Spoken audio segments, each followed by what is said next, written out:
آپ کے گھر میں آپ کے بیٹے کا ولیمہ ہے اور آپ نے سارے محلے والوں کو اپنے دعوت دے رکھی ہے، جی میرے یہاں کھانے کے لیے آؤ. آپ مجھے بتلائیے، اگر آج کوئی بڑے سے بڑا آدمی آپ کو کہیے آپ میرے گھر آ جاؤ، میرے یہاں آپ کی دعوت ہے، اب آپ بتائیے آپ جا سکتے ہیں؟ بولو بھائی.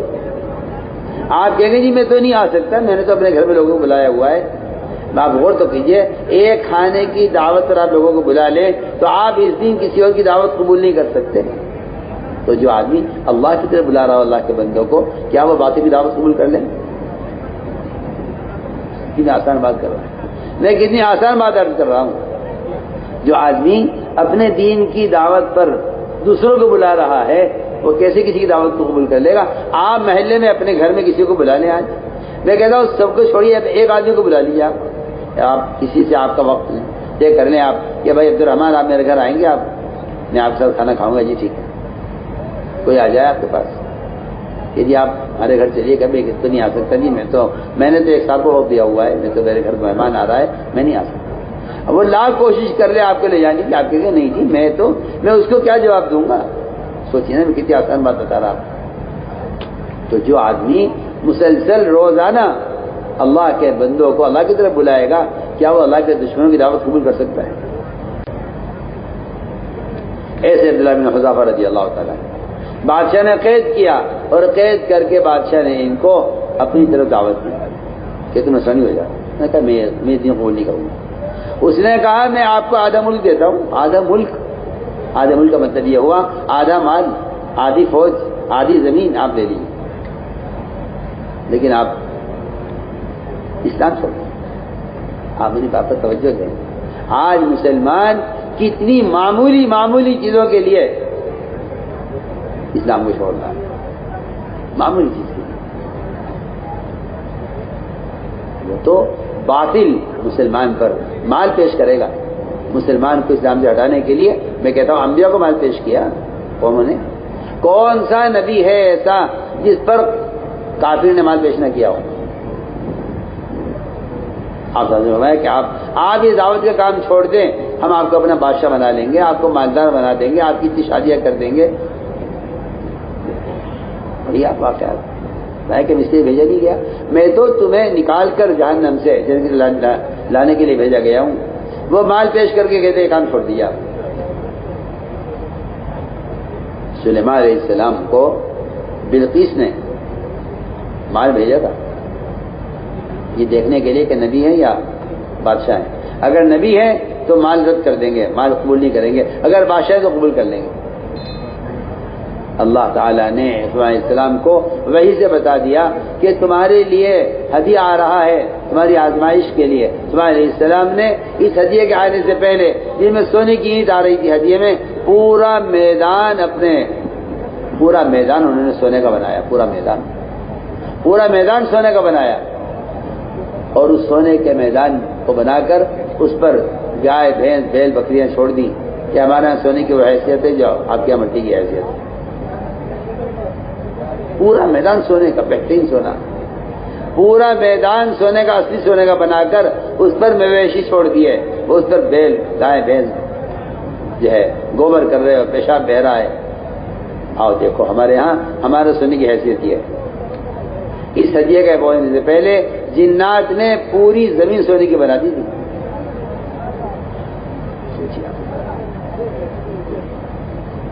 متاثر ہوئے اور بیوقوف ایسا بنایا، ذلیل اتنا کیا ان کو.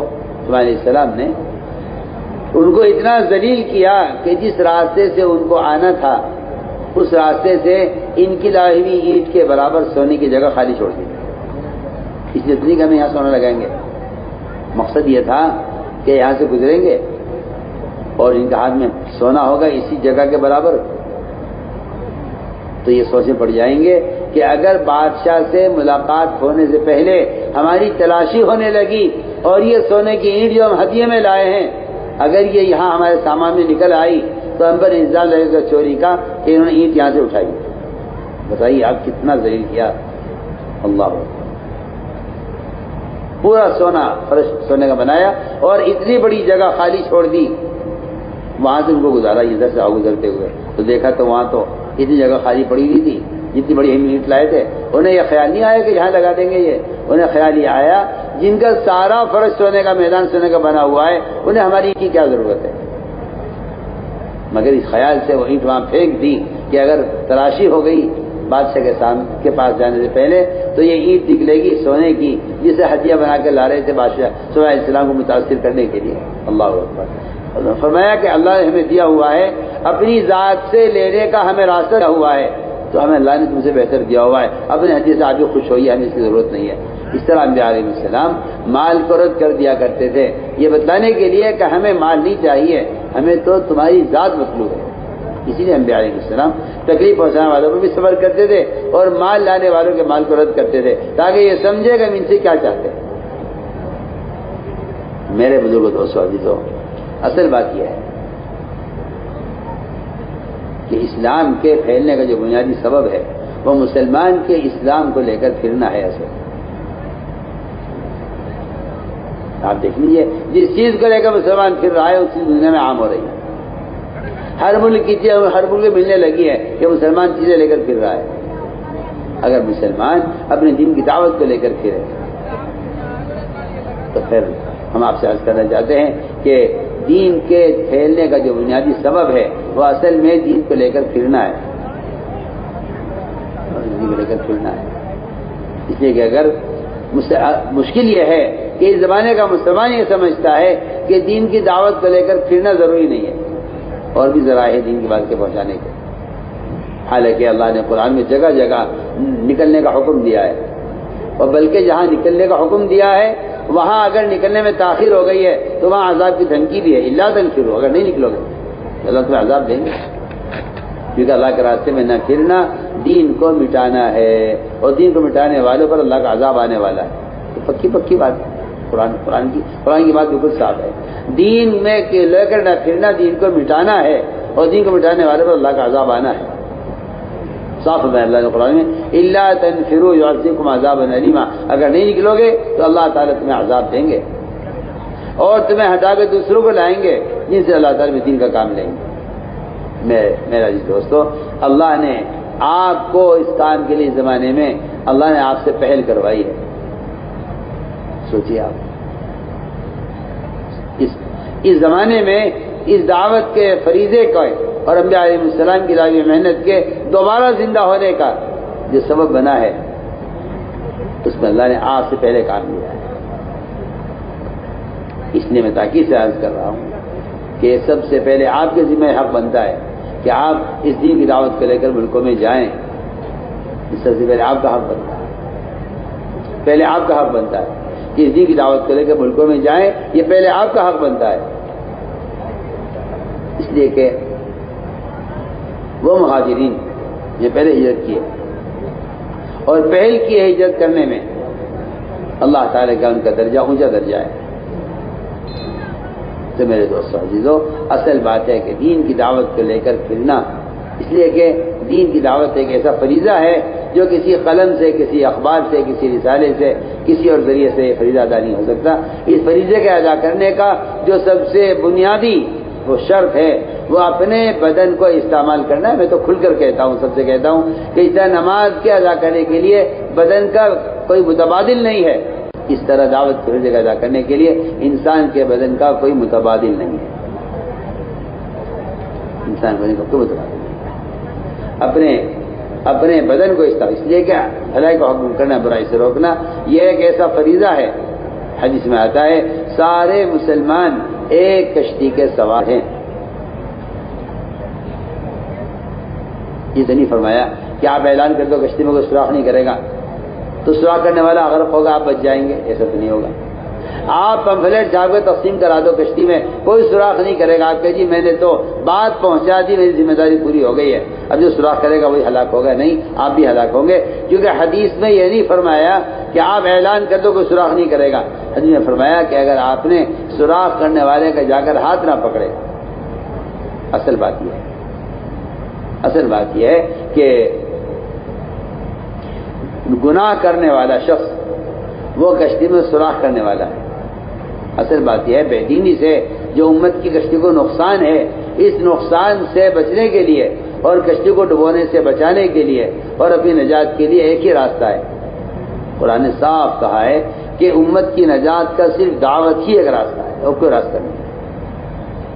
قرآن نے آپ اسے غلو کہیں تو کہیں، آپ کی بے وقوفی ہے اور کچھ نہیں ہے، ورنہ قرآن نے اعلان کر دیا ہے کہ جو دعوت نہیں دے گا وہ ہلاک ہوگا، جو دعوت نہیں دے گا وہ ہلاک ہوگا۔ یہ قرآن کا خود جگہ جگہ اعلان ہے۔ اگر آپ قرآن نہیں جانتے تو آپ خاموش رہیے نا، آپ اسے غلو کہہ کر کیوں بات خراب کرتے ہیں؟ جو دعوت نہیں دے گا وہ ہلاک ہوگا، قرآن کا فیصلہ ہے۔ دیکھیے آپ غور کر لیجیے حدیث میں تو حدیث پیش کی آپ کے سامنے کہ ساری امت ایک کشتی کے سوار ہے، اس کشتی میں ایک آدمی سوراخ کرنے لگے۔ حضرت فرمایا اگر تم نے اس کے ہاتھ نہ پکڑے تو تم بھی غرق ہوگے، یہ بھی غرق ہوگا۔ آپ نہیں چاہتے کشتی میں سوراخ ہو، آپ کا صرف اس بات کا نہ چاہنا نجات کے لیے کافی نہیں ہے۔ میں بہت کام کی بات آپ سے کہہ رہا ہوں۔ ایک آدمی ہے وہ گناہ کو تو گناہ سمجھتا ہے، ایک آدمی گناہ کو گناہ سمجھتا ہے لیکن روکتا نہیں ہے لوگوں کو۔ ایک آدمی گناہ کو گناہ سمجھتا ہے مگر روکتا نہیں ہے۔ یہ مثال اس شخص کی ہے جو کشتی میں سوار ہے سب کے ساتھ، وہ سوراخ کرنے کو برا تو سمجھتا ہے لیکن سوراخ کرنے والے کا آگے ہاتھ نہیں پکڑتا۔ بتائیے بچ جائے گا؟ یہ کیا خیال ہے آپ سب بتائیے مجھے۔ میں بہت اچھا سوال کر رہا ہوں سب سے۔ ایک کشتی میں سوار آدمی سوراخ کرنے کو برا سمجھتا ہے لیکن سوراخ کرنے والے کا ہاتھ نہیں پکڑتا جا کر، تو بتائیے آدمی بچ جائے گا؟ بولو کیا خیال ہے؟ نہیں بچے گا؟ کیا حدیث ہے، حدیث اللہ نے فرمایا جبرائیل اس بچے کو اٹھاؤ اور آسمان تک لے جا کے پٹک دو اس کو۔ جبرائیل نے کہا اے اللہ اس میں فلاں ایک بندہ ہے جو کبھی تیری یاد سے غافل نہیں ہوا۔ اللہ نے فرمایا اس سمیت اٹھا کے پلٹ دو۔ ہمارے احکام ٹوٹ رہے تھے، اس نے کوئی کوشش نہیں کی۔ میرے دوستو اس لیے بات سب نوٹ کر لیں کہ دعوت دینا ہر مسلمان کے ذمہ فرض عین ہے، مرد ہو یا عورت ہو۔ ہر مسلمان کے ذمہ دعوت دینا فرض عین ہے، مرد ہو یا عورت ہو، اور اس فرض عین کو ادا کرنے والا مسلمان گناہ گار ہے۔ پکی پکی بات یہ انصاف فرمایا من رأى منکم منکر، تم میں سے جو آدمی منکر کو دیکھ رہا ہے، آپ دیکھ لیجیے گناہوں کے اڈے بنے ہوئے ہیں اور بیچارے کوئی دعا کرانے آ جاوے، اجی دعا کر دو جی یہ گناہ کا اڈا لگا ختم ہو جاوے، کوئی کسی ولی کے پاس چلا جائے گا کوئی وظیفہ پڑھنے کو بتا دو۔ دعوت کے فریضے کو چھوڑ کر آپ کوئی وظیفہ پڑھنے بے دینی کو ختم کرنے کا اللہ کی قسم نہیں کر سکتے۔ تو ان سارے باطل کے گناہوں کے اڈوں کے توڑنے کا ایک ہی سبب ہے۔ گناہ کون کر رہا ہے؟ جنات کر رہے ہیں۔ گناہ کون کر رہا ہے؟ جنات کر رہے، جانور کر رہے، حیوان کر رہے، گدھے بندر کر رہے، کون کر رہا ہے گناہ؟ میری بات یاد رکھنا آپ، کافر کی بے دینی سے مسلمان کے دین کا کوئی نقصان نہیں ہے، کبھی بھی نہیں ہوگا۔ کافر کی بے دینی سے مسلمان کے دین کا کبھی کوئی نقصان نہیں ہوگا۔ اگر مسلمان کے دین کا نقصان ہوگا تو مسلمان کی بے دینی سے ہوگا۔ سب بات یہ جو آج کل مسلمانوں نے یہ بہانہ پکڑا ہوا ہے اور یہ جھوٹا عذر پیش کرتے ہیں کہ جی ہم تو دین پہ چلتے ہیں مگر کیا کریں قانون ہی ہے۔ میں آپ کو صاف بتا رہا ہوں، پہلے مسلمان اپنے دین کو بگاڑے گا پھر اغیار دین کو مٹائیں گے، پھر اغیار دین کو مٹائیں گے۔ پہلے مسلمان اپنے دین کو بگاڑے گا، پہلے مسلمان اپنے دین کو بگاڑے گا پھر اغیار دین کو مٹائیں گے۔ ہم بہت ضروری بات آپ صاف صاف کریں، پہلے مسلمان دین کو بگاڑے گا، وہ تو بگڑے ہوئے دین کے خلاف بنتا ہے قانون۔ جو قوم اپنے دین پر اور اپنے مزاج پر اور اپنے معاشرے پر اور اپنے کلچر پر جو قوم جمع رہتی ہے وہ قوم کبھی مٹائی نہیں جا سکتی، وہ قوم مٹائی جاتی ہے۔ صاحب کہتا ہوں اگر اغیار اپنے معاشرے پر مجتمع ہیں تو یہ زندہ قوم ہے، اگر مسلمان اپنے معاشرے پر مجتمع نہیں ہے تو یہ مردہ قوم ہے۔ اس لیے ہم نے عرض کیا کہ صاف ہمارے حدیث میں کہ جو تم میں سے منکر کو ہوتا ہوا دیکھ رہا ہے، تو منکر کون کر رہا ہے؟ یہ منکر مسلمان کر رہا ہے۔ ان منکرات کے ماحول کو ختم کرنے کا ایک ہی راستہ ہے، اس کو ختم کرنے کا ایک ہی راستہ ہے کہ آپ اس منکر کرنے والے کو دعوت دے کر اس کی جگہ تبدیل کر دیں۔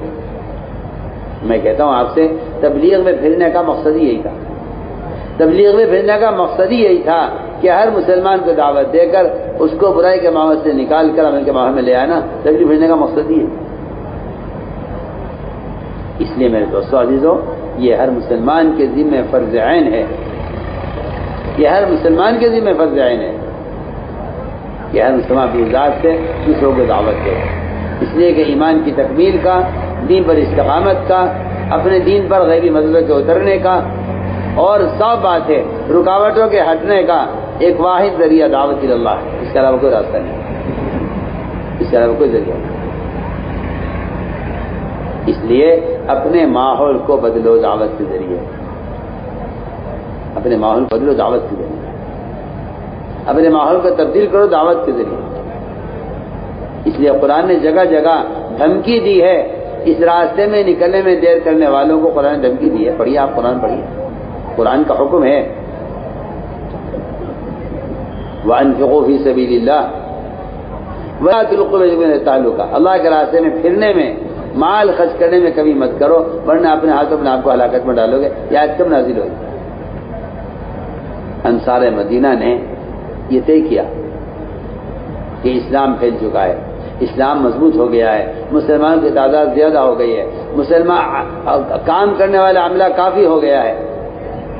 اب تک ہم پھرتے رہے، ہم نے کھیت کیار، اپنا گھر بار، اپنی تجارت، دکان کچھ پلٹ کے کبھی دیکھا نہیں ہے۔ اب حالات گھر کے ایسے بن گئے ہیں کہ گھر کے کچھ تقاضے ہیں اور گھر کی کچھ ضروریات ہیں، انہیں پورا کرنے کے لیے ہم کچھ عرصے مدینے میں رہیں گے مقامی کام کے ساتھ۔ یہ صحابہ نے یہ کہا تھا،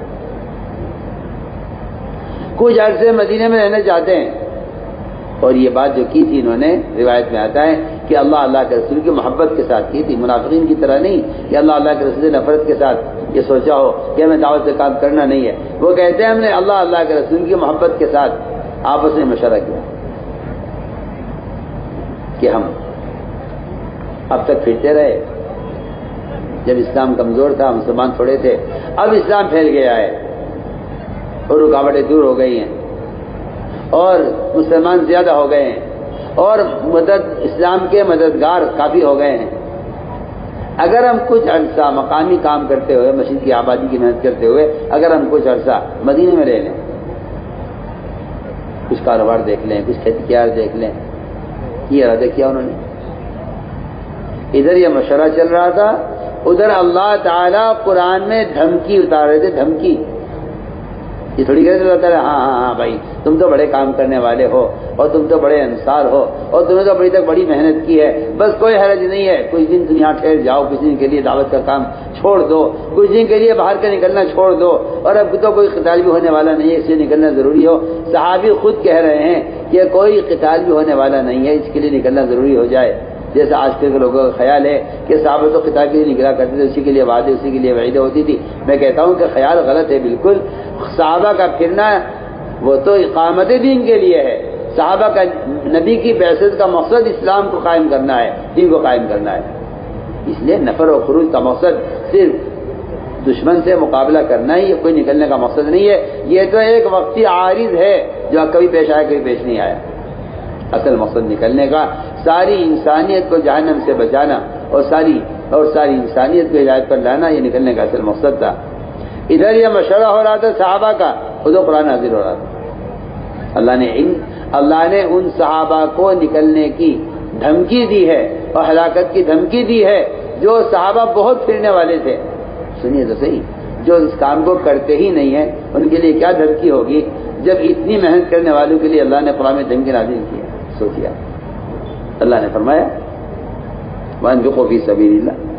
صحابہ نے آئے، آپ نے پوچھا صحابہ سے یہ کیا بات ہے، تم نے کیا سوچا؟ اللہ ناراض ہو رہے ہیں، اللہ ناراض ہو رہے ہیں، تم نے کیا مشورہ کیا ہے؟ یہ اللہ نے تو یہ سوچا تھا کہ اسلام پھیل چکا ہے، مسلمان کافی ہو گئے ہیں، ملکوں میں دین پہنچ چکا ہے، اب کچھ عرصے کے لیے کام چھوڑ کر بیٹھ جائیں اور مقامی کام کے ساتھ کچھ کاروبار دیکھ لیں۔ اللہ نے اس بات کو پسند نہیں کیا۔ اللہ کے یہاں مجبور کون ہے، معذور کون ہے؟ اس کو آج کو سمجھنا چاہیے۔ اللہ کے یہاں مجبور کون ہے، معذور کون ہے؟ اور اللہ کے یہاں مجرم کون ہے اور اللہ کے یہاں معذور کون ہے، اس کو سمجھنا چاہیے۔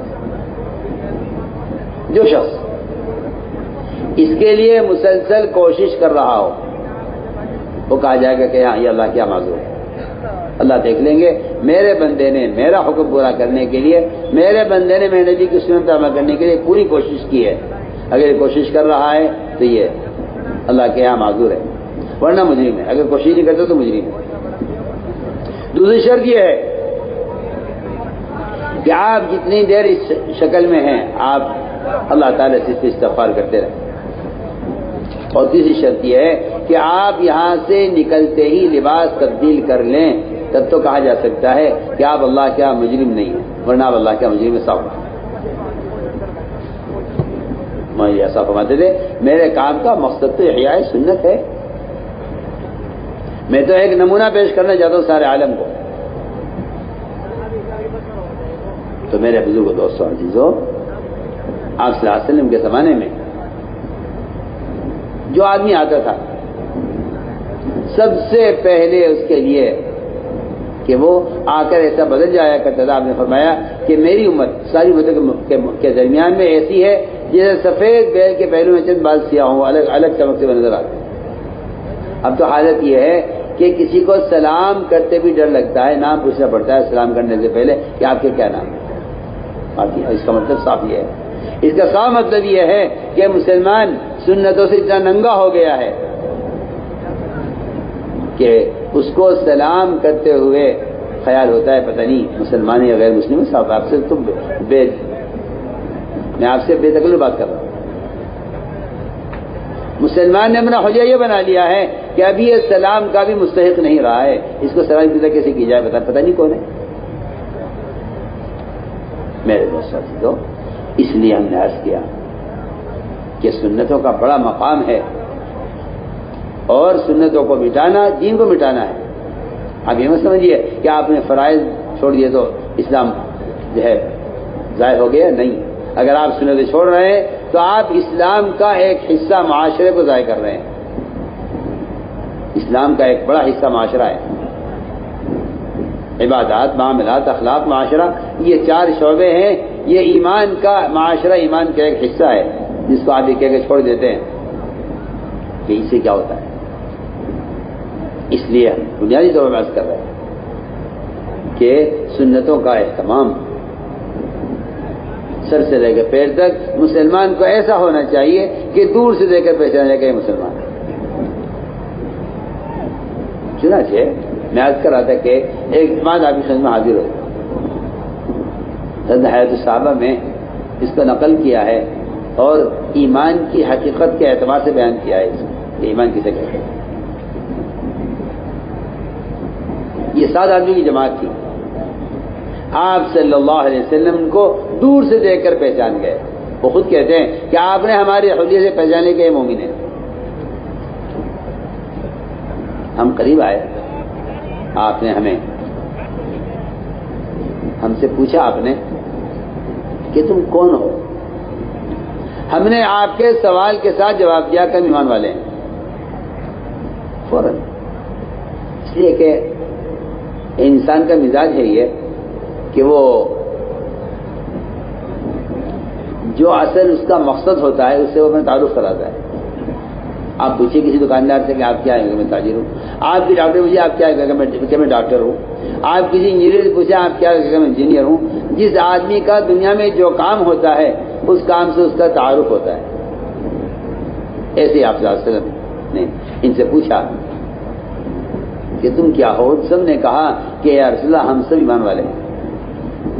صاف کیا ہم سب ایمان والے ہیں؟ فرمایا تمہارے ایمان کی کیا علامت ہے؟ انہوں نے صاف فرمایا کہ یا رسول اللہ 4 چیزوں پر ہمارا ایمان ہے، 4 پر ہمارا ایمان ہے۔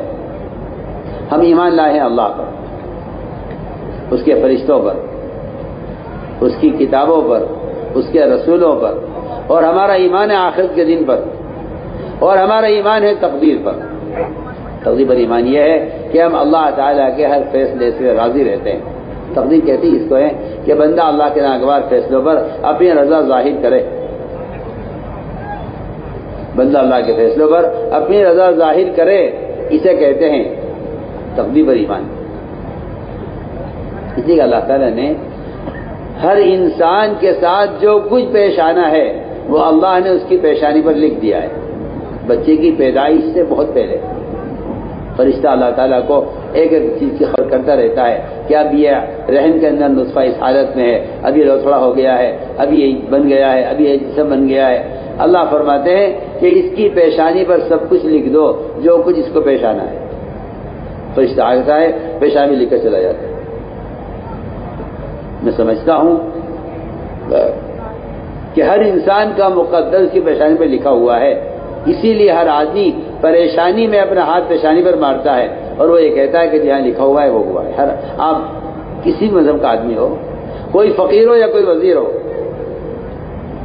آپ ہر ایک کو دیکھیں گے کہ آدمی پریشانی میں اپنا ہاتھ پیشانی پر مارتا ہے۔ یہ اس بات کی طرف اشارہ کر رہا ہے کہ کوئی پریشانی ہونے کی بات نہیں ہے، جو مقدر میں لکھا ہوا تھا وہ ہوا ہے۔ یہ ہے اس کا اصل مطلب، اس کا یہ ہے۔ تو یہ ہمارا ایمان ہے تقدیر پر، اور یہ کہا کہ ہم 5 باتوں پر ہمارا عمل ہے۔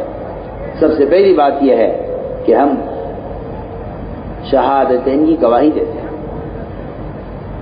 پہلی بات یہ ہے کہ ہم شہادتین کی گواہی دیتے ہیں کہ اللہ کے سوا کوئی عبادت کے لائق نہیں، محمد صلی اللہ علیہ وسلم اللہ کے رسول ہیں۔ ہم اس شہادتین کی گواہی دیتے ہیں۔ اور دوسری ہمارے اندر صفت یہ ہے کہ ہم نماز قائم کرتے ہیں۔ نماز کا قائم کرنا یہ ہے کہ ہم نماز کو درست بھی کرتے ہیں اور ہم نماز پر دوسروں کا آمادہ بھی کرتے ہیں۔ ہمارا معمول یہ ہے کہ ہم نماز قائم کرتے ہیں، اور ہمارا معمول ہے کہ اپنے مالوں کی زکوٰۃ دیتے ہیں۔ میرے دوستو عزیزو، زکوٰۃ کا ادا کرنا یہ اللہ کے خزانوں سے، اللہ تعالیٰ کی ذات سے فائدہ اٹھانے کا ایسا بنیادی ذریعہ تھا۔ اللہ اکبر! جب مسلمان زکوٰۃ دیا کرتا تھا، تو مسلمان ساری قوموں سے جزیہ لیا کرتا تھا۔ اب دیکھ لیجیے آپ، مسلمان نے تھوڑی سی مقدار زکوٰۃ کی، اللہ سے چھپائی، اللہ سے زکوٰۃ کے مال کو اس نے چھپایا، اور اس نے اللہ کا حق مارا زکوٰۃ کا۔ اللہ نے اس پر کتنے طرح کے ٹیکس مسلط کر دیے، آپ دیکھ لیجئے کتنے ٹیکس مسلمانوں پر، کتنے ٹیکس سے مسلمان پریشان ہے۔ حالانکہ اگر زکوٰۃ دیتا، یہ بھی زکوٰۃ دیا کرتا تھا تو ساری قوموں سے ٹیکس لیا کرتا تھا۔ ساری قومیں مسلمان کو ٹیکس دیا کرتی تھی جب مسلمان زکوٰۃ دیا کرتا تھا، اور مسلمان نے زکوٰۃ دینے سے زکوٰۃ کو بچایا۔ حالانکہ زکوٰۃ کی رقم بہت معمولی تھی، زکوٰۃ کی مقدار اللہ نے بہت کم رکھی تھی، لیکن مسلمان نے زکوٰۃ کے فریضے کو ضائع کر کے اپنے اوپر ٹیکس مسلط کر لیے ہیں۔ یہ ذلت میں پڑا ہے، اب غیر اس سے ٹیکس لیتے ہیں۔ میرے دوستوں عزیزوں، اس لیے زکوٰۃ کے فریضے کو ایسا فرماتے تھے، اگر مسلمان صحیح طریقے سے زکوٰۃ ادا کرے تو مسلمان زکوٰۃ کی برکات کو، اور زکوٰۃ سے جو آمدنی ہوگی اور زکوٰۃ سے جو برکتیں آئیں گی، مسلمان ان کو برداشت نہیں کر سکتا۔ ہمیں چاہیے کہ اپنی زکوٰۃ کی رقم کو لے کر مستحق کو تلاش کریں، زکوٰۃ کو لے کر مستحق کو تلاش کریں، اس لیے کہ زکوٰۃ کی جو برکتیں ہیں اصل مستحق کی دعائیں ہیں۔ زکوٰۃ کی جو برکتیں ہیں مستحق کی دعائیں ہیں۔ جب مستحق دعا کرتا ہے زکوٰۃ دینے والے کے لیے تو اللہ رب العزت مستحق کی دعاؤں سے زکوٰۃ کے اندر برکتیں پیدا فرما دیتے ہیں۔ اور یہ تو اس پہ کوئی شک نہیں ہے کہ آنے والے حوادثات اور آنے والی مصیبتیں جو لوگوں کے کاروبار پر آتی ہیں یا لوگوں کے یہ ہے حساب پر مسائل آتے ہیں، ان کو دفع کرنے کا یہ سب سے بڑی طاقت اللہ نے صدقات میں رکھی ہے۔ اس لیے کہ حدیث میں آتا ہے کہ صدقہ بلائے کو دور کر دیتا ہے، صدقہ بلائے کو دور کر دیتا ہے۔ ایک صحابی تھے، انہوں نے اپنے گھر کے اندر اپنے مسلح کی جگہ سے لے کر باہر کے گیٹ تک رسی باندھی ہوئی تھی کہ کوئی سائل آئے تو اس کو صدقہ اپنے ہاتھ سے کرے. ان کے ماشاءاللہ جوان جوان بیٹے تھے. بیٹوں نے کہا کہ ابا جان آپ نے کیا راستے میں رسی باندھی ہوئی ہے, آپ کو اگر کوئی چیز پہنچانی تو ہم پہنچا دیں گے. فرمانے لگے کہ وہ کیونکہ نابینا تھے, راستہ گھر کا بھٹک جاتے کہیں, تو وہ رسی پکڑ پکڑ کے دروازے پر جاتے تھے اور سائل کو اپنے ہاتھ سے سکھا کرتے. بیٹوں نے کہا یہ رسی ہٹائی ہم پہنچا دیا کریں گے صدقہ. فرمایا کہ نہیں, میں نے اللہ کے رسول فرماتے ہوئے سنا ہے جو مسلمان کسی محتاج کو اپنے ہاتھ سے صدقہ دیتا ہے خود, آپ نے فرمایا کہ اللہ کی طرف سے آنے والی بلا اور مصیبت اس کے ذریعے ٹال دی جاتی ہے. فرمایا کہ مسکین کو اپنے ہاتھ سے دینا آنے والے حوادثات سے روک دیتا ہے. تو ہم نے عرض کیا کہ زکوٰۃ سے مال کم نہیں ہوتا, وہ تو سود سے مال ضائع ختم ہوتا ہے, اور زکوٰۃ سے تو مال اتنا بڑھ جاتا ہے کہ اللہ فرماتے ہیں کہ اللہ جس کے لیے چاہیں جتنا چاہیں بڑھا دے. وما آتیتم من زکاۃ تریدون وجہ اللہ فاولئک هم المضعفون. اللہ تعالیٰ فرماتے ہیں کہ زکوٰۃ دینے والوں کے مال کو تو میں اتنا بڑھا دوں گا کہ تم اس کی برکتوں کو تصور بھی نہیں کر سکتے. اس لیے فرمایا کہ ہم نے کیا ہم اپنے مالوں کی زکوٰۃ دیتے ہیں. یہ ہمارے اندر 5 فرائض ہیں, انہوں نے نماز کے ساتھ شمار کیا ہے شہادتین کی گواہی دینے کو.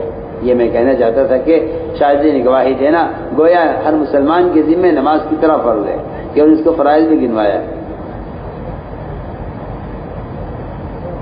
یہ 5 وہ ہیں جس پر ہمارا عمل ہے. آپ نے فرمایا کہ یہ پورے دین کے سمجھنے والے فقہاء ہیں, اور فرمایا کہ یہ باادب لوگ ہیں, اور فرمایا کہ ان کے اندر ایسی صفاتیں کہ قریب تھے کہ سب نبی ہو جاتے. قریب تھے کہ سب نبی ہو جاتے. آپ صلی اللہ علیہ وسلم نے ان کے بارے میں یہ فرمایا. پھر آپ نے فرمایا کہ 5 باتیں اور یاد کر لو. تو آپ نے فرمایا دیکھو, مال جمع نہ کرنا ضرورت سے زیادہ, مکان تعمیر نہ کرنے ضرورت سے زیادہ, اور اس دنیا میں رغبت نہ کرنا جس دنیا کو چھوڑ کر اللہ کی طرف جانا ہے, اور اس آخرت کی فکر کرنا جہاں ہمیشہ رہنا ہے. اور آپ نے یہ فرمایا کہ اس اللہ سے ڈرتے رہنا جس کے سامنے سب کو جمع ہونا ہے. تو فرمایا 5 باتیں ہماری تم یاد کر لو. انہوں نے بھی اپنی 5 باتیں انہوں نے پیش کی, اور یہ کہا کہ یا رسول اللہ ہمارے اندر زمانے جاہلیت سے کچھ باتیں ہمارے اندر ہیں, اگر آپ کہتے ہیں باقی رکھے چاہیں تو ہم چھوڑ دیں. میں وہ کیا ہے؟ انہوں نے عجیب بیان دیا. اس لیے کہ میں کہنا چاہتا ہوں کہ ایمان والے وہ ہوتے ہیں جن میں یہ صفات ہوتی ہیں. انہوں نے کہا جی ہمارے اندر صبر ہے. صبر کسے کہتے ہیں؟ صبر کسے کہتے ہیں؟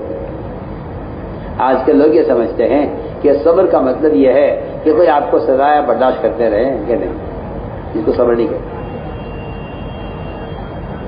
صبر کے 3 درجے ہیں, صبر کے 3 مرحلے ہیں. صبر کے 3 مرحلے ہیں.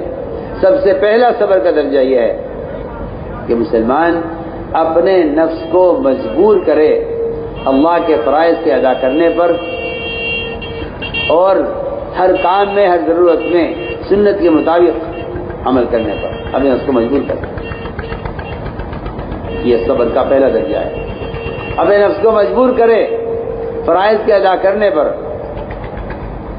اپنے نفس کو مجبور کرے حرام سے بچنے پر.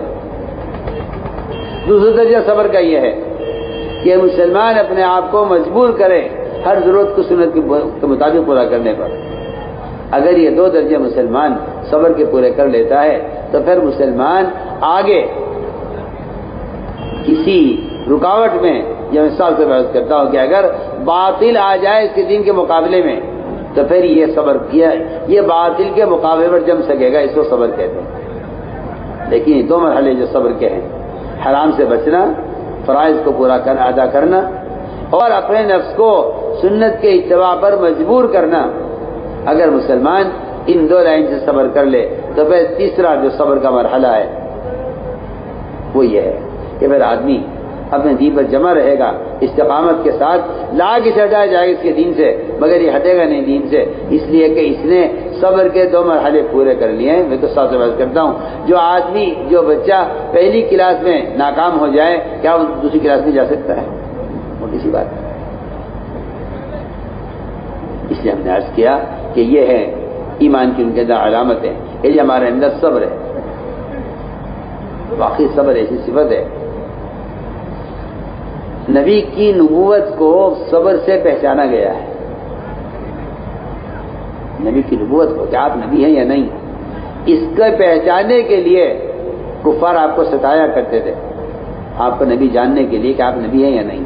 آپ صلی اللہ علیہ وسلم ان کی اذیتوں پر اتنا صبر کرتے تھے اور انہیں اپنی دین کی طرف دعوت دیتے رہتے تھے، یہاں تک کہ وہ پہچان جاتے تھے کہ ہاں یہ نبی ہو سکتے ہیں، کیونکہ نبی کے اندر ایک صبر کی صفت ہے. نبی میں ایک صبر کی صفت ہے. فرمایا کہ ہاں یہ نبی ہو سکتے ہیں کہ ان کے اندر صبر کی صفت ہے. زید بن ثانہ ایک یہودی عالم تھے، انہوں نے آپ صلی اللہ علیہ وسلم کو نبی جاننے کے لیے اور نبوت کو پہچاننے کے لیے اور اپنے اطمینان کے لیے آپ کو ستایا، آپ کو تکلیف پہنچائی، مگر آپ نے صبر کیا اور آپ نے اس تکلیف کا بدلہ احسان سے دیا. یہ نہیں کہ بھائی اینٹ کا جواب پتھر سے دیں گے، یہ مسلمان کا کام نہیں. مسلمان کو چاہیے کہ وہ ساری قوم پر احسان کر کے بتلائے کہ میں مسلمان ہوں. اس لیے آپ صلی اللہ علیہ وسلم نے ساری اذیتیں برداشت کر کے ساری قوم کو یہ بتلایا کہ میں تمہارا خیر خواہ ہوں. اگر آپ صلی اللہ علیہ وسلم اپنے دشمن سے مقابلہ کرتے تو بتائیے تو صحیح، آپ کو نبی کون پہچانتا؟ آپ کو تو نبی پہچانا اس لیے گیا ہے. یہ کہ مثال سے میں کہتا ہوں کہ اسلام کا جو مزاج ہے وہ خوف پیدا کرنا یا کسی کو اسلام لانے پر مجبور کرنا، اسلام کا مزاج نہیں. اسلام کا مزاج یہ نہیں. اسلام کا مزاج یہ ہے کہ یہ اپنے دین کی دعوت کو ساری قوم پر اس طرح پیش کرتا ہے جس طرح کوئی میزبان مہمان کے لیے کھانا پیش کرتا ہے. آپ یہ پسند کریں گے؟ آپ یہ کھانا چاہیں گے؟ سنیے تو صحیح میں کیا کہہ رہا ہوں. آپ صلی اللہ علیہ وسلم نے اسلام کو قوم پر کیسے پیش کیا ہے؟ جیسے کوئی میزبان مہمان کے سامنے کھانا پیش کرتا ہے. بتائیے کیا کوئی میزبان کہہ سکتا ہے تو آپ اسے کھائیے اور ہم آپ کو ماریں گے؟ آپ یہ کھانا کھائیے اور ہم آپ کو ماریں گے، کوئی میزبان اس طرح کہہ سکتا ہے مہمان کو؟ سنیے میں کیا کہہ رہا ہوں، آپ غور کیجیے اس پر کہ حضور اکرم صلی اللہ علیہ وسلم نے اپنے دین کی دعوت ساری قوموں پر کیا دشمنوں پر کس طرح پیش کی ہے. خوشامد کرنا، ایک ایک کے پیچھے پھرنا، ایک ایک کو دعوت دینا، کتنا صبر آپ نے اس پر کیا ہے. آپ کے صبر سے لوگوں نے آپ کی دعوت کو قبول کیا ہے. آپ کے صبر کرنے سے امت نے آپ کو پہچانا ہے. آپ کے صبر کرنے سے امت بنی ہے. اس لیے اسلام زبردستی کا مذہب نہیں ہے. اسلام تو نہ لالچ سے اسلام کسی کو مسلمان کرتا ہے نہ خوف سے کرتا ہے. بالکل اسلام کے مزاجی نہیں ہے. اور کہیں ثابت نہیں ہے کہ آپ صلی اللہ علیہ وسلم نے کسی کو دھمکی دی ہو قتل کی، یہ تو اسلام لاؤ نہ قتل کر دیں گے، یہ کہیں ثابت نہیں ہے. کہیں ثابت نہیں. آپ غور کیجئے فرعون تو وہ فرعون ہے جس نے رب ہونے کا دعویٰ کیا. فرعون تو وہ فرعون رب ہونے کا دعویٰ، باقی بادشاہوں نے حکومت کی ہے لیکن رب ہونے کا دعویٰ نہیں کیا. فرعون رب ہونے کا دعویٰ کیا ہے اور اس کو دعوت دیں گے موسیٰ علیہ السلام کو بھیج کر کہا، فرمایا کہ اس سے نرم بات کرنا. آپ فرمایا حل کا اعلان کا پاک ہونا چاہتے ہو؟ کیا تم پاک ہونا چاہتے ہو؟ اس لیے کہ تم جس مذہب پہ ہو یا ناپاک مذہب ہے تم پاک ہونا چاہتے ہو. کتنا نرم انداز ہے نبی کا. سب سے بڑے رب ہونے کا دعویٰ کرنے والے بادشاہ فرعون کے لیے کتنی نرم دعوت ہے. کیا پاک ہونا چاہتے ہو؟ آپ غور کریں. حضور اکرم صلی اللہ علیہ وسلم سفر میں تھے، دوپہر کو آرام کرنے کے لیے آپ لیٹے ایک درخت پر آپ نے تلوار لٹکا دی اپنی اور آپ آرام کرنے لگے. ایک دشمن آیا, اس نے تلوار اٹھائی درخت سے اور آپ کے قتل کا ارادہ کیا. آپ کی آنکھ کھلی, آپ نے دیکھا کہ وہ تلوار ہاتھ میں لیے ہوئے کھڑا ہوا. آپ صلی اللہ علیہ وسلم نے اس نے کہا آپ سے کہ اے محمد اب بتائیں آپ کو مجھ سے کون بچائے گا؟ میں تلوار میرے ہاتھ میں ہے, آپ کو کوئی اختیار نہیں ہے. آپ نے فرمایا اللہ بچائیں گے. اور یہ بات صرف آپ کے لیے نہیں ہے, یہ بات قیامت تک ہر مسلمان کے لیے ہے کہ اگر مسلمان اللہ کے دین کی دعوت پر آ جائے, اگر مسلمان اللہ کے دین کی دعوت کو لے کر پھرے تو اللہ کا وعدہ قیامت تک ہر مسلمان سے ہے کہ اللہ تعالیٰ اس کی حفاظت کریں گے. پکی بات. جو اللہ کے دین کا پیغام پہنچائیں گے لوگوں تک, اللہ تعالیٰ ان کے دلوں سے اپنا غیر کا خوف نکال دیں گے. قرآن کی آیت کا ترجمہ نے کیا ہے, الذین یبلغون رسالات اللہ ویخشونہ ولا یخشون احدا الا اللہ. جو اللہ کے دین کا پیغام پہنچاتے ہیں لوگوں تک, اللہ ان کے دلوں سے اپنے غیر کا خوف نکال دیتے ہیں. اللہ کا وعدہ ہے. تو میں نے عرض کیا کہ تو اللہ نے وعدہ سب سے کیا ہوا ہے کہ جو ہمارے دین کا پیغام لوگوں تک پہنچائیں گے ہم ان کی حفاظت کریں گے. اللہ ہی نے فرمایا نبی جی آپ پیغام پہنچائیے, ہم آپ کی حفاظت ہم کریں گے. واللہ یعصمک من الناس. تو جب اس نے کہا دشمن نے آپ کو مجھ سے کون بچائے گا, میں اللہ بچائیں گے, اس کا ہاتھ چل ہو گیا, ہاتھ سوکھ گیا, اس کا ہاتھ اینڈ گیا اور تلوار کے ہاتھ سے نیچے گر گئی. آپ نے تلوار اٹھائی, آپ نے پوچھا تم بتاؤ مجھے تم سے کون بچائے گا, تم بتاؤ تمہیں مجھ سے کون بچائے گا. دیکھو میں کہتا ہوں آپ سے, اللہ کے نبی کا یہ سوال اس کو قتل کرنے کا نہیں ہے. جی سنیے, اس کو ڈرانے کا بھی نہیں ہے. اس کو ڈرانے کے لیے فرمایا نہ قتل کرنے کے لیے فرمایا. آپ کا یہ فرمانا کہ تمہیں مجھ سے کون بچائے گا, اس کا مطلب یہ تھا کہ جس طرح میں نے تمہیں کہا ہے کہ اللہ بچائیں گے, تم بھی اللہ کو مان لو. اللہ بچائیں گے, اللہ آپ کو بچا لیں گے, اللہ آپ کو بچائیں گے دنیا بھی آخرت میں بھی, اگر آپ یہ پیغام قبول کر لو. اگر آپ ہماری بات قبول کر لو تو اللہ تعالیٰ آپ کو ہمیشہ کی نرک سے بچا لیں گے اور ہمیں کس سور میں داخل کر لیں گے. اس لیے کہ اس میں تو کوئی شک نہیں ہے کہ کرنے والی ذات اللہ ایک تنہا ہے. اگر اس کے وجود پر اور اس کے نبی کی رسالت پر انسان اس کا اقرار کر لے تو ہمیشہ کی نرک سے بچ جائے گا, اور اگر اس کا اقرار کر لے تو ہمیں ہمیشہ کی سور میں داخل ہو جائے گا. آپ نے یہ فرمایا کہ اب بتاؤ تمہیں کون بچائے گا, جس کا مطلب میں نہیں سمجھتا کہ محمد صلی اللہ علیہ وسلم اس مقام پر ہوتے ہوئے ایک آدمی کو قتل کی دھمکی دیں. فرمایا اس طرح میں نے تم سے کہا کہ اللہ بچائیں گے, تمہیں کو اللہ بچائیں گے. اس نے کہا جی آپ تو بڑے اخلاق والے ہیں, آپ تو بڑے اچھے آدمی ہیں, آپ تو میرا اچھا معاملہ کیجئے. آپ صلی اللہ علیہ وسلم نے تلوار نیچے رکھ دی. آپ چاہتے اس پہ قتل کی اقدام کا مقدمہ کرتے, آپ چاہتے تو اسے قتل کر دیتے, چاہتے اپنے صحابہ کے حوالے کرتے اسے اس کو قتل کر دو. کہ نہیں, فرمایا کہ نہیں, ہمارا کام یہ تھوڑی ہے. ہمارا کام یہ نہیں ہے کہ ہم آپ کے دل میں خوف بٹھا کر اور دہشت گردی کے ساتھ ہم اپنا دین قائم کریں. ہمارا کام یہ نہیں ہے, بلکہ قرآن نے تو صاف کہہ دیا لا الہ فی الدین, کہ اسلام میں کسی بھی قوم کے لیے مسلمان ہونے کی زبردستی نہیں ہے. مسلمان تو بیچارہ اتنا بے وقوف ہے, وہ تو سمجھتا ہے کہ یہ آیت میرے لیے تھی, ہر ایک آیت مسلمان کے لیے ہے ہی نہیں. آج اگر آپ ایک آدمی کو نماز کے لیے کہیں, دوبارہ کہیں, تو وہ کہتا ہے بھائی دین میں زبردستی نہیں ہے, آپ مجھے ایک مرتبہ کہہ چکے ہیں, بس کہہ چکے, کافی ہو گیا. زبردستی نہیں ہے دین میں میرے جان, یہ زبردستی دین میں نہیں ہے. آپ کے لیے نہیں تھا, کافر کے لیے تھا جملہ. آپ کے لیے تو زبردستی کی جائے گی. آپ 100 بار انکار کریں گے نماز کا, 100 بار آپ کو نماز کی دعوت دی جائے گی.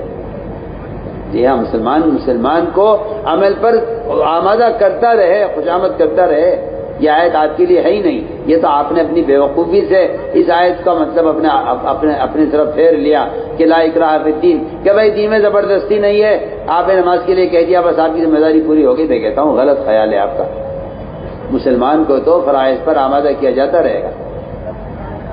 تو میں عرض کر رہا تھا کہ حضور اکرم صلی اللہ علیہ وسلم نے اس کے ساتھ یہ معاملہ کیا۔ آپ نے پوچھا کہ تمہیں اسلام میں رغبت ہے؟ نے کہا نہیں، میں جاؤ رہو پہ دین پر۔ وہ یہ کہہ کر گیا جی ٹھیک ہے میں دین پر رہوں گا، نہ میں آپ کا مقابلہ کروں گا، نہ میں آپ کو مقابلہ کرنے والوں کا ساتھ دوں گا، میں اپنے دین پر، میں رہو اپنے دین پر، کیا بات تم جان تمہارا لگ جانا۔ تو میں عرض کر رہا تھا کہ صبر تو وہ بہترین، اللہ اکبر، بہترین طاقت اور راستہ ہے جس کے ذریعے سے اسلام کا تعارف ہوتا ہے آپ صلی اللہ علیہ وسلم۔ اس لیے ایک دوسری بات یہ ہے کہ داعی کا صبر کرنا مدعو کی ہدایت کا سبب بنتا ہے، داعی کا صبر کرنا مدعو کی ہدایت کا سبب بنتا ہے۔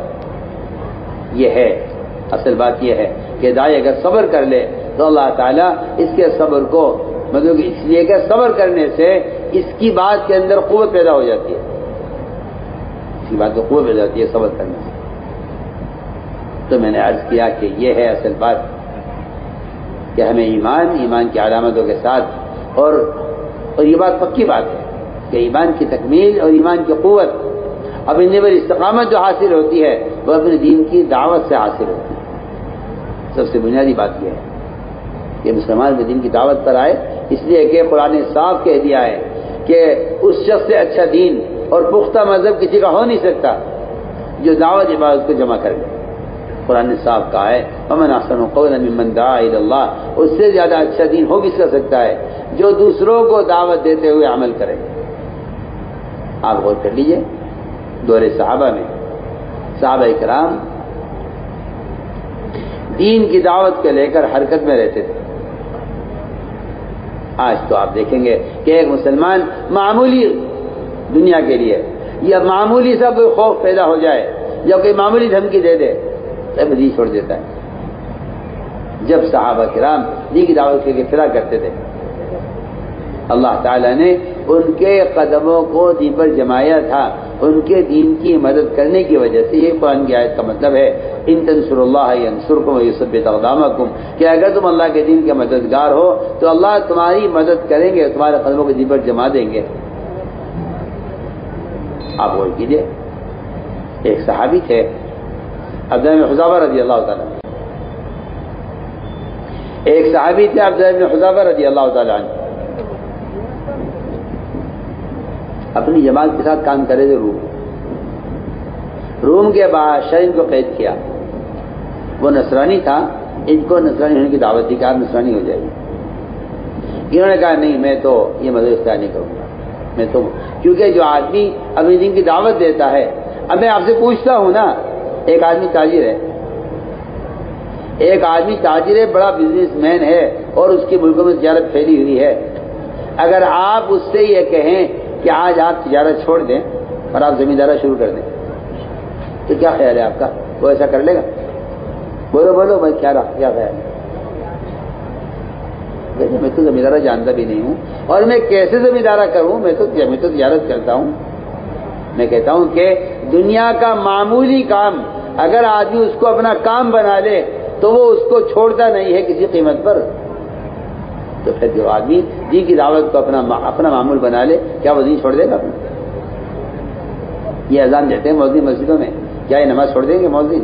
کہ مسجد کا مسجد ہوگا ہی، کیونکہ وہ اذان کے ذریعے لوگوں کو نماز کی دعوت دے رہا ہے اور نماز کیسے چھوڑ دے گا؟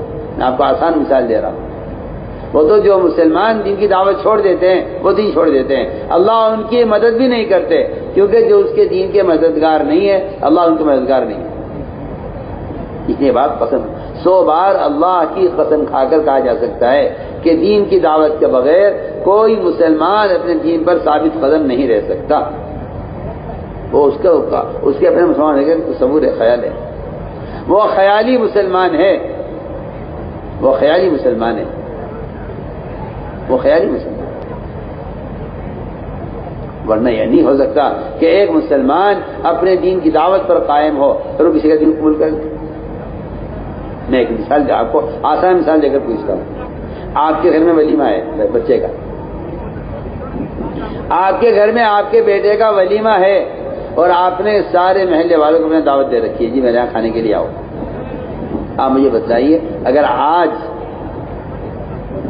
آج کوئی بڑے سے بڑا آدمی آپ کو کہیے آپ میرے گھر آ جاؤ، میرے یہاں آپ کی دعوت، اب آپ بتائیے آپ جا سکتے ہیں؟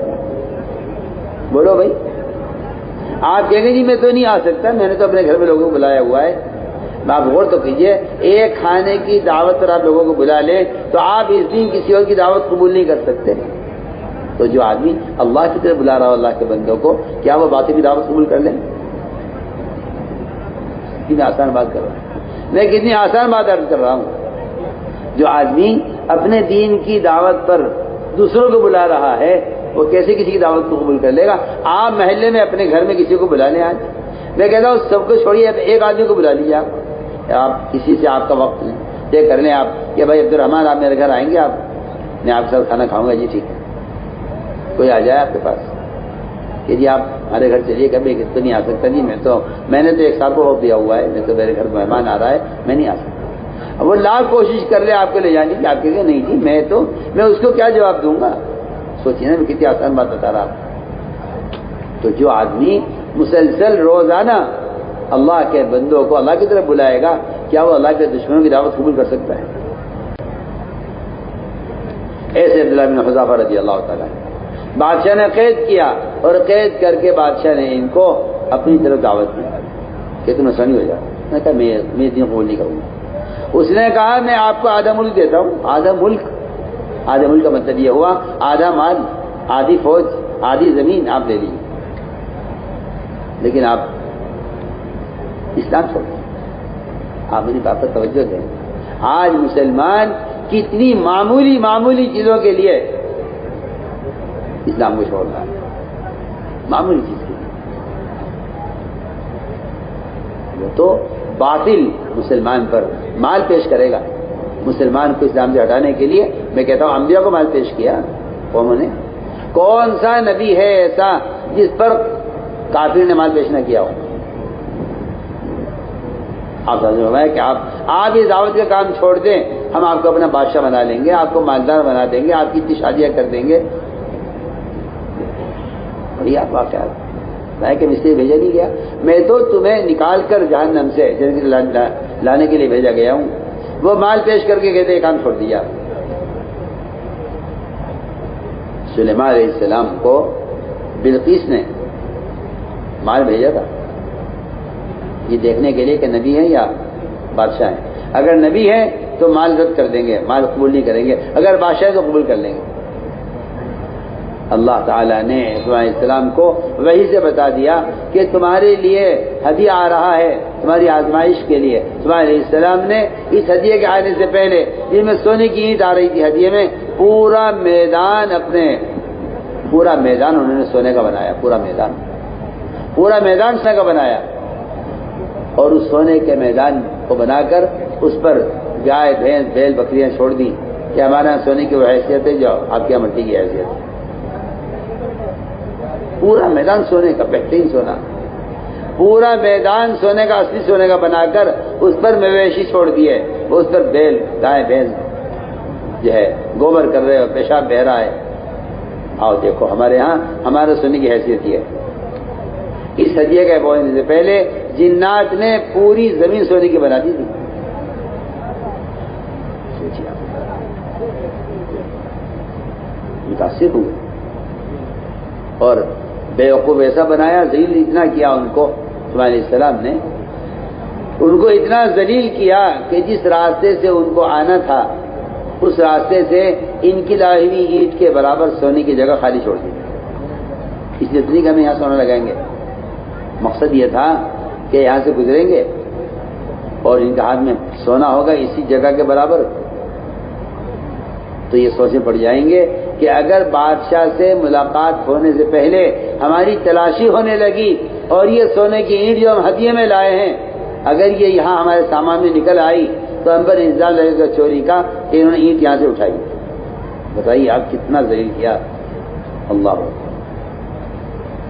پورا سونا فرش سونے کا بنایا اور اتنی بڑی جگہ خالی چھوڑ دی. وہاں سے ان کو گزارا ادھر سے آؤ گزرتے ہوئے تو دیکھا تو وہاں تو اتنی جگہ خالی پڑی ہوئی تھی جتنی بڑی ہم اینٹ لائے تھے. انہیں یہ خیال نہیں آیا کہ یہاں لگا دیں گے. یہ انہیں خیال یہ آیا جن کا سارا فرش سونے کا میدان سونے کا بنا ہوا ہے انہیں ہماری اینٹ کی کیا ضرورت ہے. مگر اس خیال سے وہ اینٹ وہاں پھینک دی کہ اگر تلاشی ہو گئی بادشاہ کے پاس جانے سے پہلے تو یہ اینٹ نکلے گی سونے کی جسے ہدیہ بنا کے لا رہے تھے بادشاہ سلیمان علیہ السلام کو متاثر کرنے کے لیے. اللہ اکبر. فرمایا کہ اللہ نے ہمیں دیا ہوا ہے اپنی ذات سے لینے کا ہمیں راستہ دیا ہوا ہے تو ہمیں اللہ نے تم سے بہتر دیا ہوا ہے. اپنے ہدیے سے آپ بھی خوش ہوئیے, ہمیں اس کی ضرورت نہیں ہے. اس طرح انبیاء علیہ السلام مال کو رد کر دیا کرتے تھے یہ بتلانے کے لیے کہ ہمیں مال نہیں چاہیے, ہمیں تو تمہاری ذات مطلوب ہے. اسی لیے انبیاء علیہ السلام تکلیف پہنچانے والوں کو بھی صبر کرتے تھے اور مال لانے والوں کے مال کو رد کرتے تھے تاکہ یہ سمجھے کہ ہم ان سے کیا چاہتے ہیں.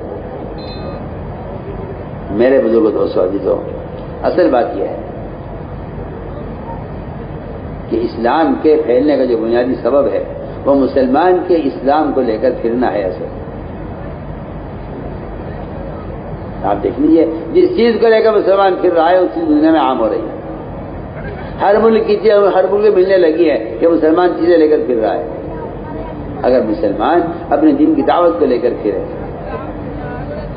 تو پھر ہم آپ سے عرض کرنا چاہتے ہیں کہ دین کے پھیلنے کا جو بنیادی سبب ہے وہ اصل میں دین کو لے کر پھرنا ہے. دین کو لے کر پھرنا ہے. اس لیے کہ اگر مشکل یہ ہے کہ اس زمانے کا مسلمان یہ سمجھتا ہے کہ دین کی دعوت کو لے کر پھرنا ضروری نہیں ہے اور بھی ذرائع ہے دین کی بات کے پہنچانے کے.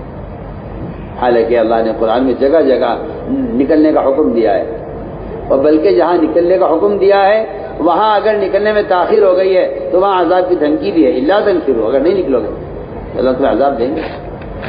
کیونکہ اللہ کے راستے میں نہ پھرنا دین کو مٹانا ہے اور دین کو مٹانے والوں پر اللہ کا عذاب آنے والا ہے. یہ پکی بات ہے. قرآن کی بات بالکل صاف ہے. دین میں لے کر نہ پھرنا دین کو مٹانا ہے اور دین کو مٹانے والے پر اللہ کا عذاب آنا ہے. صاف ہے اللہ نے قرآن میں الا تنفروا يعذبكم عذابا الیما, اگر نہیں نکلو گے تو اللہ تعالیٰ تمہیں عذاب دیں گے اور تمہیں ہٹا کے دوسروں کو لائیں گے جن سے اللہ تعالیٰ دین کا کام لیں گے. میرا عزیز دوستو, اللہ نے آپ کو اس کام کے لیے زمانے میں اللہ نے آپ سے پہل کروائی ہے. سوچیے آپ اس زمانے میں اس دعوت کے فریضے کا اور انبیاء علیہ السلام کی دعوی محنت کے دوبارہ زندہ ہونے کا جو سبب بنا ہے اس میں اللہ نے آپ سے پہلے کام لیا ہے. اس لیے میں تاکید سے عرض کر رہا ہوں کہ سب سے پہلے آپ کے ذمہ حق بنتا ہے کہ آپ اس دین کی دعوت کو لے کر ملکوں میں جائیں. اس سب سے پہلے آپ کا حق بنتا ہے. پہلے آپ کا حق بنتا ہے کہ اس دین کی دعوت کو لے کر ملکوں میں جائیں. یہ پہلے آپ کا حق بنتا ہے. اس لیے کہ وہ مہاجرین جو پہلے ہجرت کیے اور پہل کی ہے ہجرت کرنے میں, اللہ تعالیٰ کا ان کا درجہ اونچا درجہ ہے.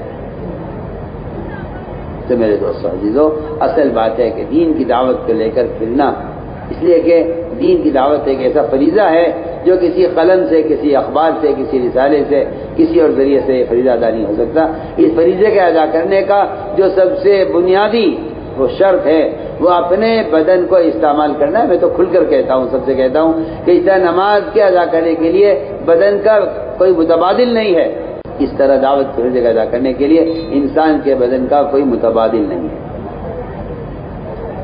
انسان بدن کا کوئی متبادل نہیں. اپنے بدن کو اس لیے کہ بھلائی کو حکم کرنا, برائی سے روکنا, یہ ایک ایسا فریضہ ہے. حدیث میں آتا ہے سارے مسلمان ایک کشتی کے سوار ہیں.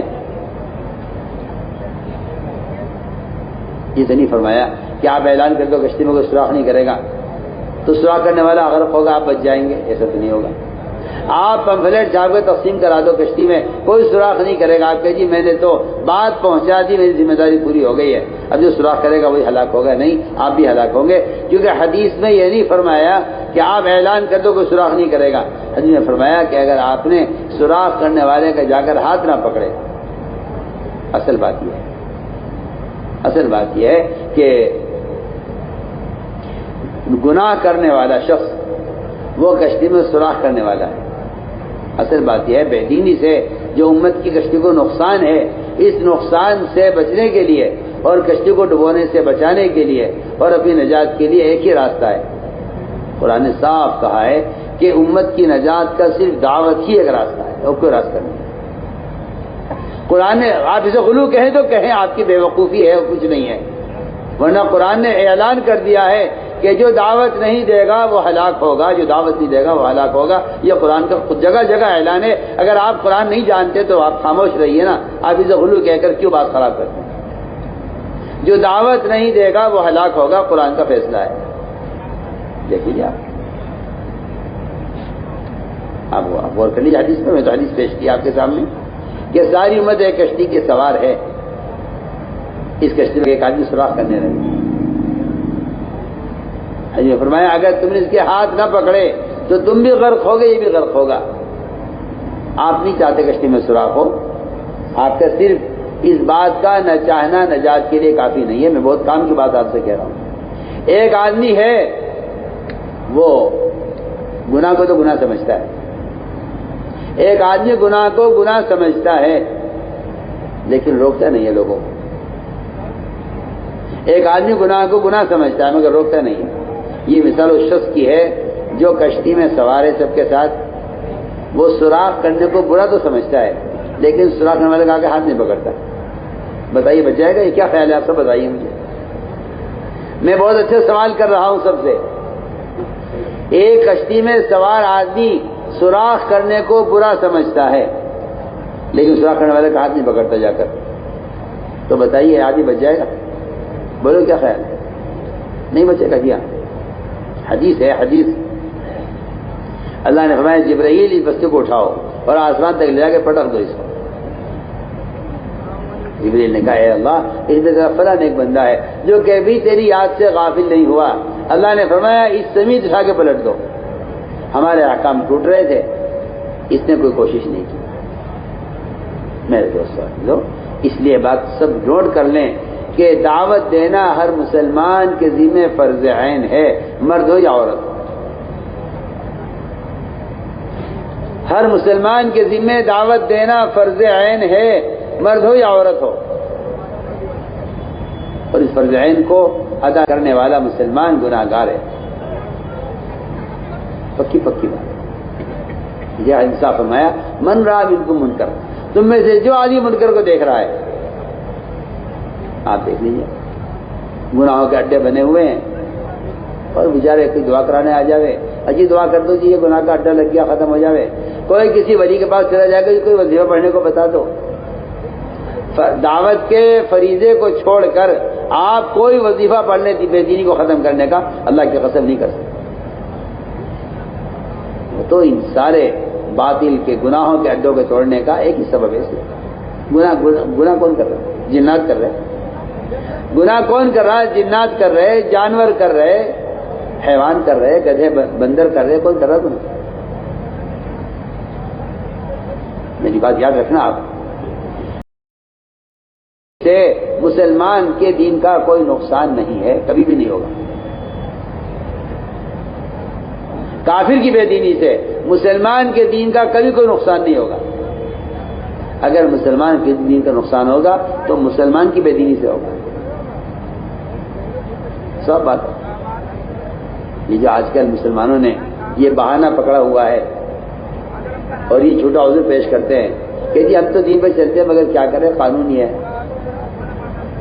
میں آپ کو صاف بتا رہا ہوں، پہلے مسلمان اپنے دین کو بگاڑے گا پھر اغیار دین کو مٹائیں گے.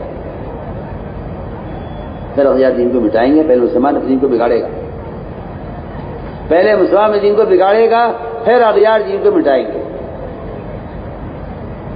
ہم بہت ضروری بات آپ صاف صاف کریں. پہلے مسلمان دین کو بگاڑے گا، وہ تو بگڑے ہوئے دین کے خلاف بنتا ہے قانون. جو قوم اپنے دین پر اور اپنے مزاج پر اور اپنے معاشرے پر اور اپنے کلچر پر جو قوم جمع رہتی ہے وہ قوم کبھی مٹائی نہیں جا سکتی. وہ قوم مٹائی جاتی ہے. صاحب کہتا ہوں اگر اغیار اپنے اپنے معاشرے پر مجتمع ہیں تو یہ زندہ قوم ہے، اگر مسلمان اپنے معاشرے پر مجتمع نہیں ہے تو یہ مردہ قوم ہے۔ اس لیے ہم نے عرض کیا کہ صاف فرمایا حدیث میں کہ جو تم میں سے منکر کو ہوتا ہوا دیکھ رہا ہے، تو منکر کون کر رہا ہے؟ کہ منکر مسلمان کر رہا ہے۔ ان منکرات کے ماحول کو ختم کرنے کا ایک ہی راستہ ہے، اس کو ختم کرنے کا ایک ہی راستہ ہے کہ آپ اس منکر کرنے والے کو دعوت دے کر اس کی جگہ تبدیل کر دیں۔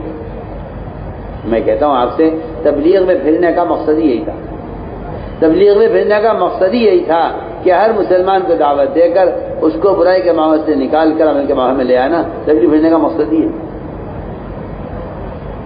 اس لیے میرے دوستو عزیزوں، یہ ہر مسلمان کے ذمہ فرض عین ہے، یہ ہر مسلمان کے ذمہ فرض عین ہے کہ ہر مسلمان اپنی ذات سے دوسروں کو دعوت دے، اس لیے کہ ایمان کی تکمیل کا، دین پر استقامت کا، اپنے دین پر غیبی مذہب کے اترنے کا، اور صاف بات ہے رکاوٹوں کے ہٹنے کا ایک واحد ذریعہ دعوت اللہ ہے، اس کے علاوہ کوئی راستہ نہیں، اس کے علاوہ کوئی ذریعہ نہیں۔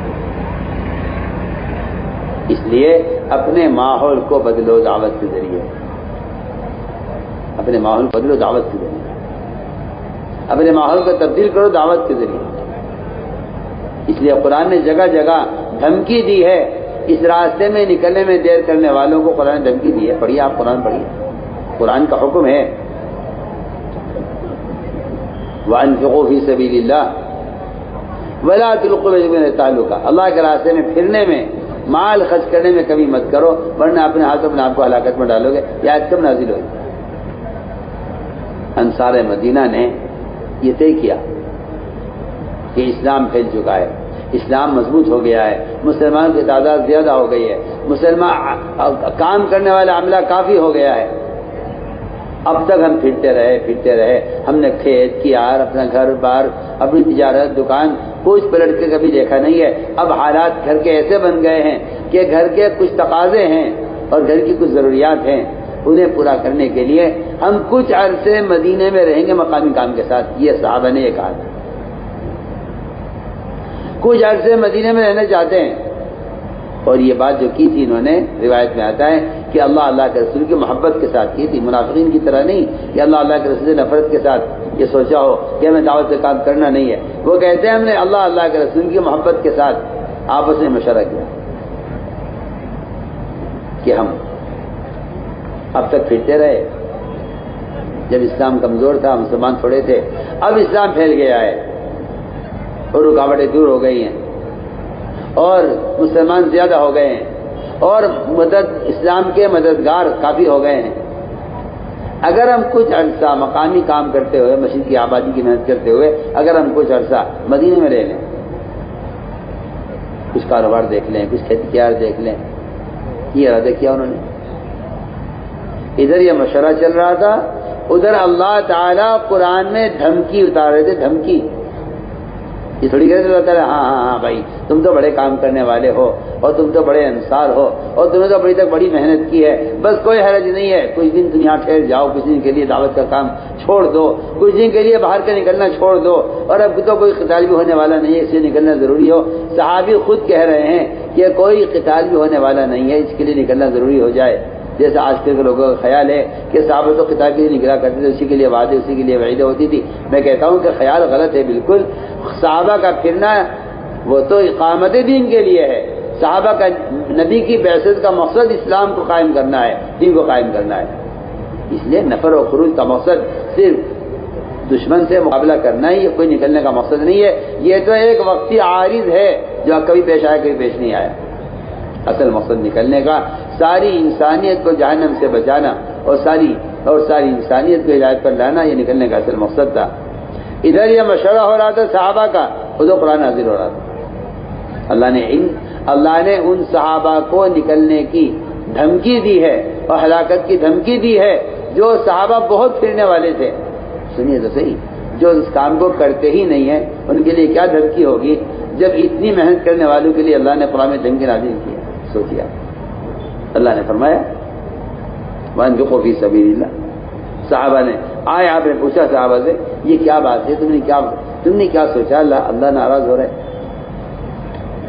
اللہ ناراض ہو رہے ہیں، تم نے کیا مشورہ کیا ہے؟ یہ اللہ میں تو یہ سوچا تھا کہ اسلام پھیل چکا ہے، مسلمان کافی ہو گئے ہیں، ملکوں میں دین پہنچ چکا ہے، اب کچھ عرصے کے لیے کام چھوڑ کر بیٹھ جائیں اور مقامی کام کے ساتھ کچھ کاروبار دیکھ لیں۔ اللہ نے اس بات کو پسند نہیں کیا۔ آپ کے گھر میں آپ کے بیٹے کا